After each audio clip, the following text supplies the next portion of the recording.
Hello, listeners. Today's recording may involve some strong language and some adult themes. It might not, but I've met these people. I think it's going to. Hello and welcome to Comic Cuts, the panel show. My name's Kev F. Sutherland. You might know me as a writer, an artist for Beano, Marvel Comics, Oink, Viz, Red Dwarf, Doctor Who, and my graphic novel adaptations of Shakespeare. But chances are you probably don't. My guests... My guest, yes, good. Let's laugh at Kev doing himself down. My guests today talking comics are Peter Hogan and Bethany Black. Hello. Hiya. Comic Cuts. We're looking at a panel and we comprise a panel. There's a few of us. So the panel sees a panel and we talk about the comics from the panel we discuss and we call it Comic Cuts. I really like that. Really? I have two guests with me today who've brought with them a panel from a comic or something close. We're going to see if we can identify it and talk about it. Maybe we and you will learn something about comics we didn't already know, or maybe we'll just show off and have a bit of an enjoyable chat. Let us see. Joining me from, might I guess, London is Peter Hogan. Is that where you are, Peter? No, it used to be, but about 12 years ago, I moved down to Tunbridge Wells, which is kind of like South London. It's just very south. Now, it's got the cliche, hasn't it? Annoyed of Tunbridge Wells. Have you met many of them? No, because it's bollocks, basically. I mean, virtually everybody we know here moved down here from London. Now, I'm looking at the CV for you, Peter, and it's incredible. I didn't know that Pete Townsend asked you to set up a bookshop once upon a time. How did that happen?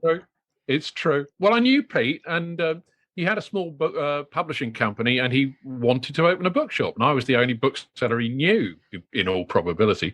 So that's how it happened. And then after once I'd done that, I moved over to Pete's publishing company to produce books on rock music for the world. Eel Pie Publishing. What's the derivation of eel pie? Often wondered. It's from Eel Pie Island, which is a place in the Thames at Twickenham, right opposite where Pete was living at the time. It had a hotel on it, which was where lots of bands like the Rolling Stones and Manfred Mann and wherever. It was big in the early 60s. You have to be talking about the early 60s when you name drop Manfred Mann. Yeah. Good band. Because a lot of your career, well, in fact, most chronologically, was the music business, wasn't it? Working as the press officer for Rough Trade for the Smiths. Yes, that's true. Plugging REM when they came over. Yeah, that was around about the time of their third album. They did a small British tour that I was on, and then they played this huge gig in Milton Keynes supporting U2, which also had the Ramones on it. So I got to hang out with the Ramones, which was great fun, because they really are like living cartoon. Now, your first comics work that I was aware of was your 2000 AD work. And what I didn't realize is that I think you have the unique distinction of being one of the only people to have work in 2000 AD under the name Alan Smithy. Yes. Is that right? Why was that? Why was that? It's because the editor changed, and should I name names? Yeah, why not? David Bishop came in and basically fired me and acted like a general twat about the whole thing. And told me that he was going to savagely edit my work and cut it to shreds and all the rest of it, in which case I said, okay, take my name off it. He was just throwing his weight around. I think it was first day on the job, but it was just completely unnecessary. So I said, take my name off it, and he said, well, what name shall we put on? And I said, well, okay, well, the Hollywood thing, if you disown something, then you're Alan Smithy. So we'll go with that. You've made your peace with 2000 in more recent years and have returned to their pages. Yes. I did a thing with Brendan McCarthy a year or two ago, which was great fun, which I did basically as a chance to work with Brendan. And since 2011, Resident Alien, because you are, of course, the creator of the source material, you and Steve Parkhouse, the creators of Resident Alien. I mean, how do you feel about the TV series? Long story short, I really like it because although it's very different from the comic, it's like they've kind of they've taken the same kind of premise and just gone in a completely different direction with it. So it's not very faithful, but it's kind of faithful in a bizarre way in terms of the spirit of the thing. Chris Sheridan has come up with something that's very kind of very warm. It's about being human. It's a lot of the things that we do in the comic, and he's got, there's more of a humor angle there, whereas the comic is more serious. But it's really enjoyable and it's really well done. So, I'd far rather have that than have something that was faithful but bad. I mean, I always knew that there would be people that, like the comic but not the TV show, or like the TV show and not the comic. But the way it's turned out, it seems to be that most people like both, which again is a result. And I would count myself in that camp, which, bringing me to my second guest, there is an overlap. There are two TV shows competing for, genuinely, and I'm not saying this because of who's on today, competing for my favourite TV show of 2021. One of them is Resident Alien, genuinely, because it's such a successful TV show in being a family-friendly, accessible show. The other show was written by the person who, in their last Channel 4 TV show, had my next guest as an actor. My next guest was in author of It's a Sins, Russell T Davis's last Channel 4 series, Cucumber and Banana, and she is Bethany Black. Hello, Beth. Hiya, how you doing? You all right? That was a really convoluted way of going, she's not been on telly for a while. I tell you, though, the coup that Beth has pulled off, and I don't know if anybody else has pulled this off, you have been in a Russell T Davis, and you've been in a Stephen Moffat, because you were in Doctor Who when Stephen Moffat was at the helm, and it was written by Mark Gatiss. That's a triple whammy. Yeah, a triple, which meant I got to spend a full day in a recording studio in London with Mark Gatiss whilst we went over all of the ADR for the episode, because all of those spaceships in Doctor Who are made of wood. So they creak an awful lot, so you have to re-record everything that you say. Yeah, I'm very, very lucky in both of those things. I mean, the connection between the two of them is that Andy Pryor is the casting director for both of them, and Cucumber and Banana was my first TV acting role. I'd wanted to act when I was growing up, and then I met drama students, and so I became a stand-up comedian instead, and so I'd kind of given up on that entirely, and then I had the worst 18 months of my life where just one thing after another went wrong, and I'd actually literally on the day that I got in touch with them about the audition, because they ended up doing an open casting for the role that I got, I had phoned the Citizens Advice Bureau that morning to find out how you declare bankruptcy, because I was that put, and otherwise I wouldn't have gone for it. I was like, well, what have I got to lose? Apparently it costs over £500 to fill out the forms for bankruptcy, which I didn't have, otherwise I wouldn't have been claiming bankruptcy. And then when I spoke to them about that, they said, well, can you not borrow it? I'm like, what do you think got me in this trouble in the first place? I went in and I got the role. It's big role as well in a big prestigious sort of TV series. And I arrived there. I got out of the cab that they'd ordered for me, and Andy Pryor, the casting director, was stood outside. I think he just nipped out for a cigarette or something, and said, oh, do you want to come in? Don't worry about a read through, because a lot of people do get nervous. And I was like, oh, I didn't realise you were supposed to be nervous. I'm a stand-up. I've been on stage without any script at all, having to make up what I'm going to say to try and make 3,000 people at a music festival laugh.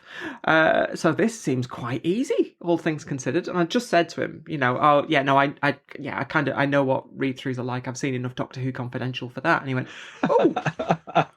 oh, you a Doctor Who fan? I said, yeah. He went, oh, I cast that. And I had to act surprised and went, oh, really? Do you? He said, yeah, do you want to be in it? And I went, yeah, please. And he went, I'll keep an eye out for a role that's suitable for you. And about a year later, he got in touch and went, I think I've got the one. Do you want to come and audition for it? So it was great. Didn't you stump Mark Gatiss with a question about Doctor Who, about whether the show was set in the 38th century? Yeah, and it was one of those things that ended up in Doctor Who magazine and various other places, because Mark Gatiss had written this episode, and it was set on a space station that's orbiting Pluto, that's falling out of orbit and is about to get crushed under its own weight. And it's set at the same time as The Sunmakers, which is set on Pluto. I realised, because I've been watching The Sunmakers the week before we started shooting, and all of the guns are the same design. And so I was like, oh, right, okay, so it was based on that, was it? And he was like, I don't know, no. But what was really interesting about it for me, just in terms of as a fan of these things. It was looking at the set design in the Sunmakers and then looking at the set design of the set that I was on and realising the sets aren't any better. It's just the way that they light them and the way that lenses work now. You can get away with so much more and make it look so much better. Talking of things that look really, really good, we're here to look at some comic strip panels. I've asked everyone on the panel to bring a panel to the panel. You can see these images on my website, kevfcomicartist.com, and on my Twitter, and hopefully on the podcast page, depending where you get your podcasts from. But don't worry, you shouldn't need to see these images because we're going to describe them. Peter, can we have a look at yours first? By all means. So, innocent listener at home, you shouldn't need to be able to see this picture because we are about to describe Peter's submission. Aren't we, Beth? Oh, yeah. What are you looking at?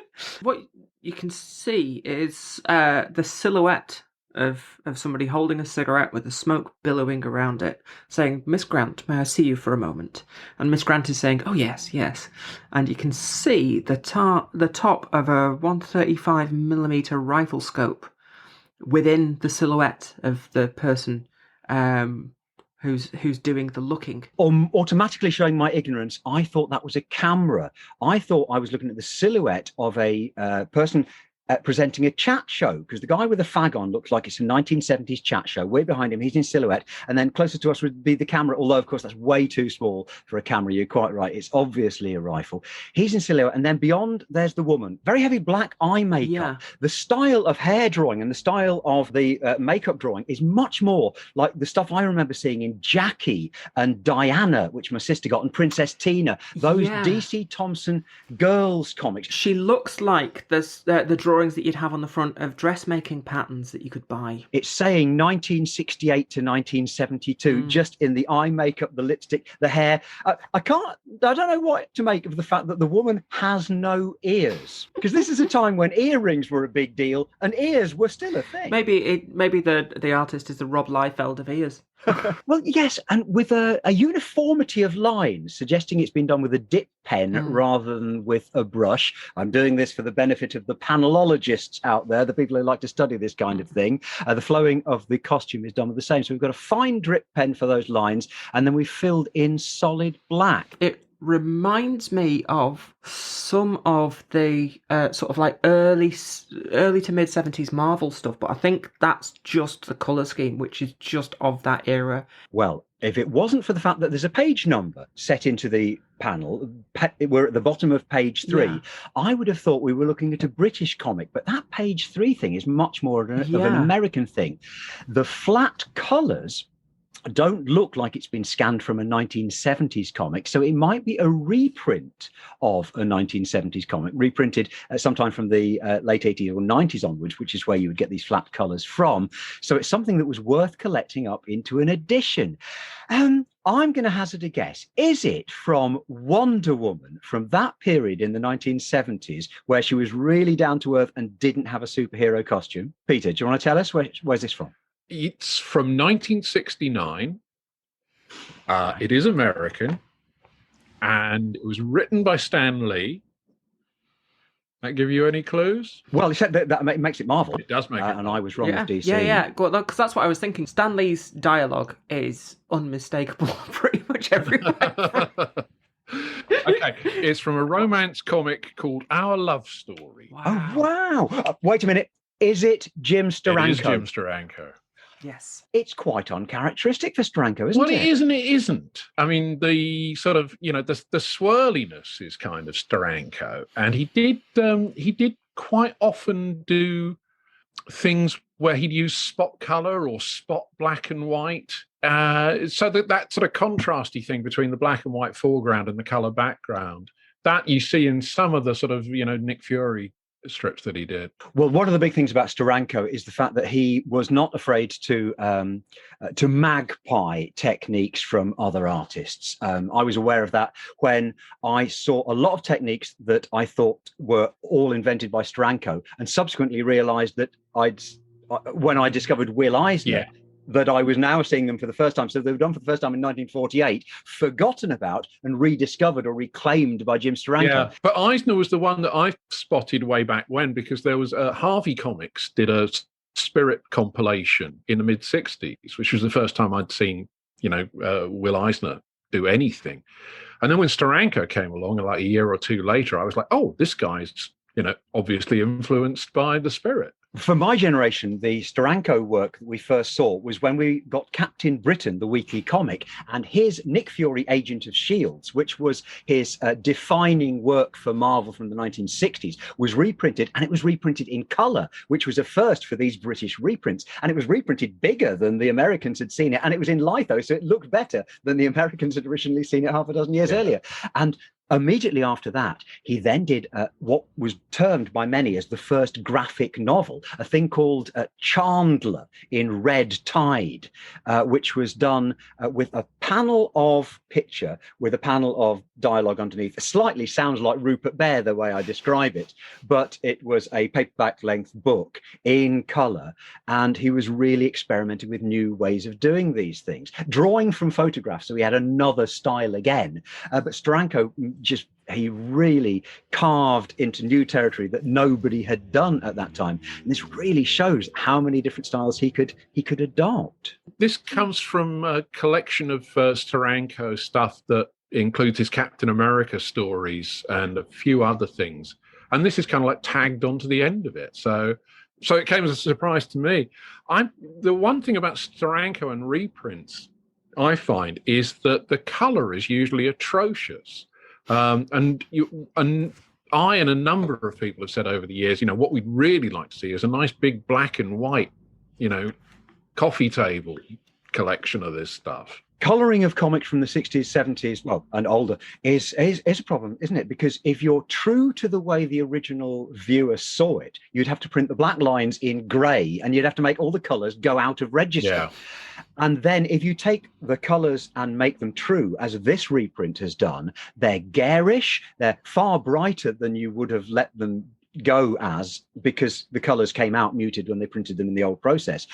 So your other alternative is to recolor it, and then you get things looking like they neither belong in the original era of the 60s and the 70s and don't belong in the present day, because they're done in decades apart. You also look at, you see stuff where it's like they've scanned the original comics and done it badly, so the whole thing just looks like mud. Now, of course, you get collector's editions, which will actually scan from the original artwork, will show you unrubbed out pencil and blue pencil, and I think they distract you from the story, because if I'm seeing the shadow of a voice bubble, I'm no longer in the comics world. Yeah. I'm in the paste-up world. Yeah. Steranko was one of the first names that sprang to mind, and I thought, there are some extraordinary bits where, like in one of the Captain America stories, he goes into the Salvador Dali sequence, like a dream sequence. Yes.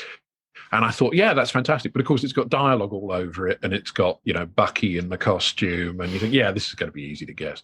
And while I was looking for that, I stumbled across this.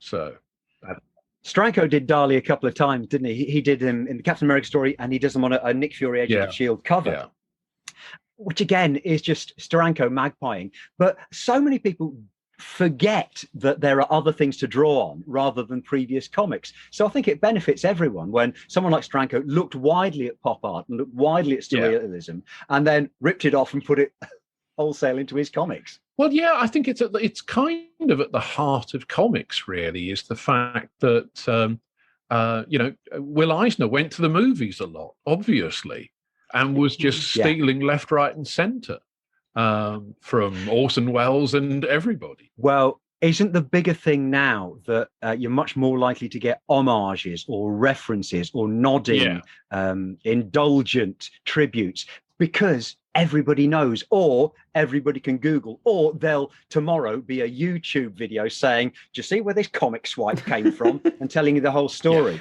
And then on the other hand of that, you also get people who go and treat things that are clearly artistic devices as if it was a mistake. Calling out George Lucas for a mistake, which is fair enough, there are plenty of them in his work, but the fact that he'd chosen to do a wipe which closes up on C-3PO's face as a transition scene from one to another, and going, well, that was a terrible mistake. How did that get through the editing process? Like, no, it was an artistic choice.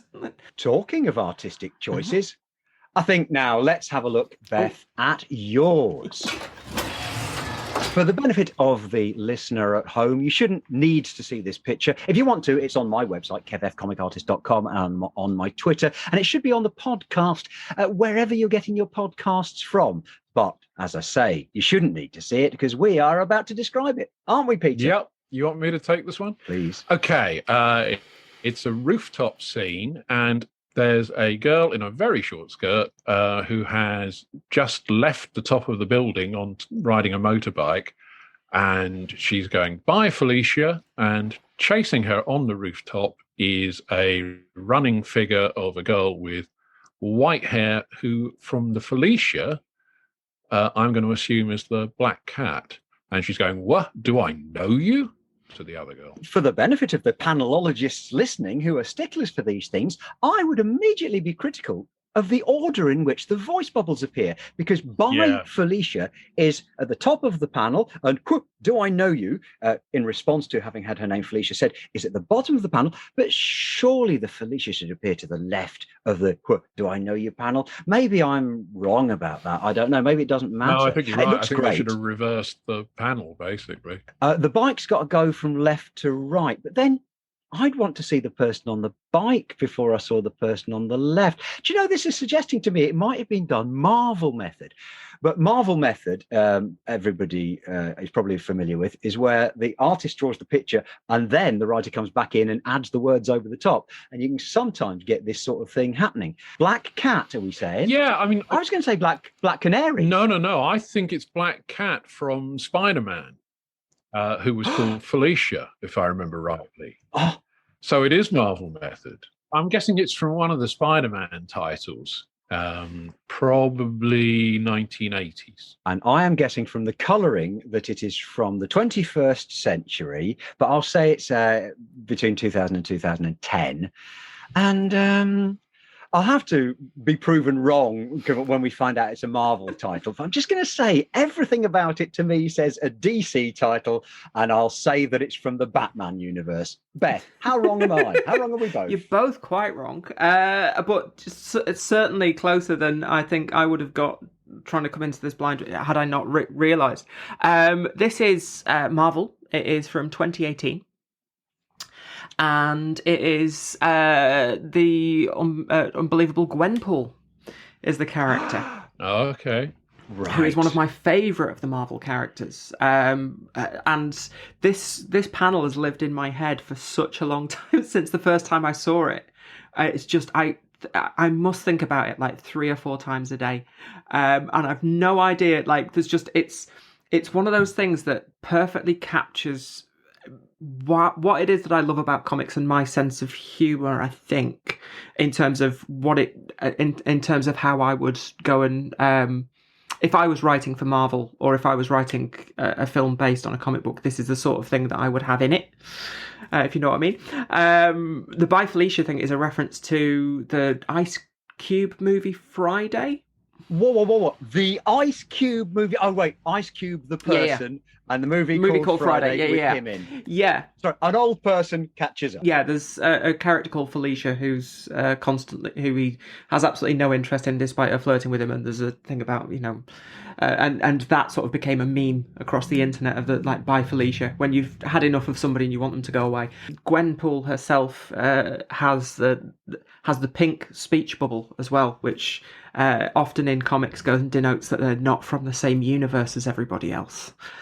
In that she's from our world, the actual world where we wander about and buy Marvel comics. And through something that we don't quite know, she's ended up in the Earth 616 of the Marvel comics. So Gwenpool breaks the fourth wall. Totally, but also people always think of it as being a bit more like Deadpool, but because the number of people I've spoken to, is that like Gwen Stacy but as Deadpool? And it's not at all. Her name is actually Gwen Pool. It's 2 separate names, but when she goes to get her costume, they go and make it into a single one and go, all right, okay, well, I'll give you something kind of Deadpool themed. And yet she is a comic book nerd from our reality who's trapped inside these things. So she knows everybody's secrets. She knows who everybody is. She knows all of their backstories. She's read everything. So And she also knows that because she's the star of the comic book, she can't die. So she's prepared to take ridiculous risks. All of that seems to come together in this single panel with Felicia, who's obviously spent since the since the 60s with Spider-Man, desperately trying to hide, her actual identity from other people. And for this to have come into it. And it's just, so something about it just always stuck in my head since the first time I saw it. I'm feeling that because I didn't drink this in as a kid, I might never catch up to speed with it. The pinkness of her voice bubble, and I'd seen the pinkness in her voice bubble, I don't think I was so sure as to what it actually connoted. By Felicia, the meme, listener, did you know that? I sure did. Okay, they all knew that. They all knew that. And the artist's a Brazilian artist called Danilo Baruth, who's done all sorts of stuff for Marvel in the last sort of 10 years has really tried to go and find people from outside the core of what the artists and writers were throughout the 60s and 70s, and we can see that with like a lot of the reboots that they've done and for example with Miles Morales Spider-Man, it's all sort of part of that. Moon Girl as well, that's had a reboot recently that has, that they've started bringing people in from all over the world, from all sorts of different backgrounds. And for me, it's made comics so much more exciting in the last sort of 10 years to sort of find these new stories and to see where they can go, and to from people who've grown up in an entirely different world from the one that I was growing up in, but a world that I found myself part of and a world that I absolutely adore. And it seems that the Marvel comics, are racing ahead of the Marvel movies. The Marvel movies largely being made about the characters and the comics from 40 and 50 years ago, and the current comics doing something way, way different. Yeah, and I think we're going to start to see that. Well, that's sort of over this next year. Now that they've started to do the Marvel TV series, we're going to see more of that changing, I think, in part because they've now started bringing in some more of the sort of like the characters that you didn't really see before that. But we've got Ms. Marvel coming up later on this year, exec produced by Bisha K. Ali, who was a comedian on the UK stand-up circuit who went off to Hollywood and is now show running this. So yeah, it's exciting. How do you consume your Marvel comics? Are you getting them as floppies, as we call them, or digital? Until the pandemic, mostly still, single issues, occasional, trades. And I mean, I've got like 3 long boxes under my bed right now of just all of my comics. And one of the things that I do whenever I get a really well-paid job is I go and buy one of the rarer comics that I want that's too expensive to sort of buy the original. What would be an example of a rare comic that you sought out that you so wanted? Well, I think my favourite example of that, from the mid-70s when Stan was on such a roll that nobody over at Marvel ever wanted to tell him that he'd come up with a terrible idea, in the era of when they were doing the giant-sized comics, like the things like the giant-sized X-Men that they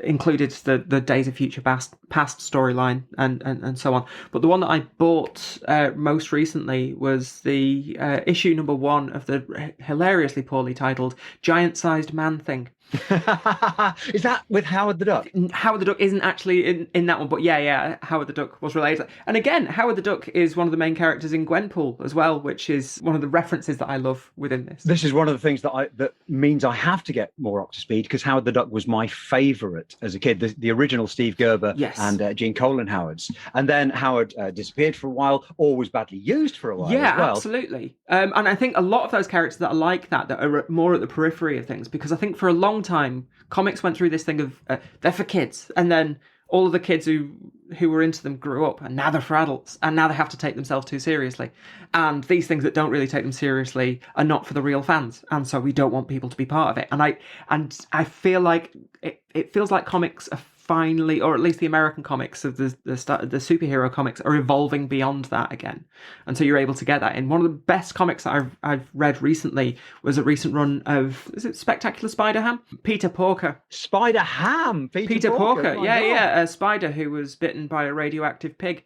and develops all of the powers of a pig with Spider-Man's powers, who ends up in our reality. I really, really love those stories because they can go and take the things that are super serious within these things and have really serious points that they're talking about the way that we experience the world and what it's like to be an outsider and what it's like to grow up within that and how we relate to the world and finding our truth in this world, however it is that we do that, but also being able to have things that are ridiculously silly on the top of them. Well, I was just going to say, Howard the Duck made me remember there was a thing, it was a sort of one-off Marvel anthology called, I think, Bizarre Adventures, in about sometime in the early 80s, I'm guessing. And it was, a collection of just the one-off strips. And there was a Howard the Duck story, and I can't remember who did the art or the writing, but the premise was basically the same as It's a Wonderful Life, and Howard is shown, what the world would be like without him. And everybody is happier. Everybody's better off. yeah. There's a panel in the Spider-Ham where it's got all of the other Marvel superheroes of that world all just laying into him about well, we don't like him because he's constantly going on about cryptocurrency and he's doing this and he's doing that and he's really annoying and he ate all of my food, and their world's version of the Black Bolt saying, I was literally about to scream at you then, even though I know that it would have killed everyone in this dimension. What a marvellous recommendation, and indeed pair of recommendations we've had today. Peter led us to look at the whole range of work by Jim Steranko, and Bethany has brought in for us a Gwenpool. Oh, who created Gwenpool? Actually, do you know, I don't even know that, to be honest. Me neither. But the artist's work we were looking at was Danilo Berruth. Yeah, right? That's correct, yeah. Peter, Bethany, thank you so much for coming to join us today. That was Comic Cuts. If you've enjoyed it or have any questions, you can find us at our various social medias.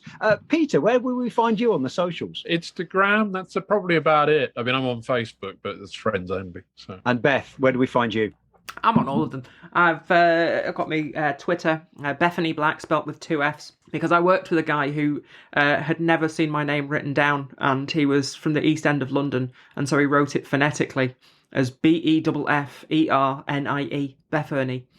Bethany Black is on, and that's the same for my Twitch handle. I do a daily show on there where I just talk rubbish for a couple of hours whilst people join in. Go to the socials and search for Bethany Black. Google Peter Hogan. And if you haven't seen Resident Alien, what the hell have you been doing with the last year of your TV consumption? You'll find me on Twitter at KevFComicArtist and on the website kevfcomicartist.com. Please click subscribe to be sure of hearing every episode of this when it comes out. Thanks again to Peter Hogan and to Bethany Black and to you at home for listening. I've been Kev F, and this has been Comic Cuts, the panel show.